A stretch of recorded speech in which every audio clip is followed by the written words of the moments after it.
I'm Sean Hines, and this is Hard News for Hump Day, November 19th, 2014. In a clever move by Ubisoft, Far Cry 4 pirates have made themselves known publicly by complaining on social media. Whether intentional or not, the field of view scroller was left out of the retail build, only to be patched in on day one. So when users took to Twitter to complain about the option, game director Alex Hutchinson made it clear to PC players that if you're complaining online about the lack of FOV control, you pirated the game. In my opinion, that makes you an asshole. But Ubi isn't free from donning such an auspicious title themselves, this time coming from their country of origin. Former presidential candidate Jean-Luc Mélenchon has been critical of Assassin's Creed Unity, calling the game propaganda and claiming it portrays Maximilien Robespierre as a monster, despite being the catalyst of victory for the people in the revolution.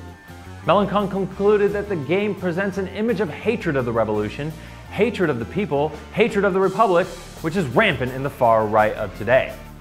Here's the thing, Jean-Luc.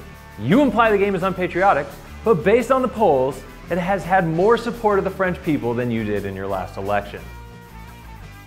Now the devs behind the game have been learning a lesson or two with the recent launch of Assassin's Creed having so many bugs. The face-off issue affecting PC players should no longer be an issue. It appears it was tied to some sort of specific GPU, but has since been resolved. Still, there are larger performance problems that need to be considered, like the frame rate dropping to some awful popping. Now, the process of getting everything fixed does look promising.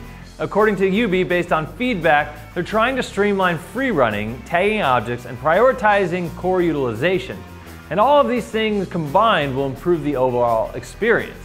While we don't have a timeline for the third patch, the devs are on it and hopeful. But will they get around to fixing the initiate system? Because no one's talking about it, it's basically useless.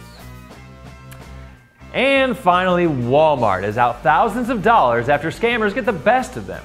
Thanks to their fairly open-ended price matching policy, customers began using Amazon to generate some deep discounts on PS4 that weren't actually real. And Walmart didn't know that.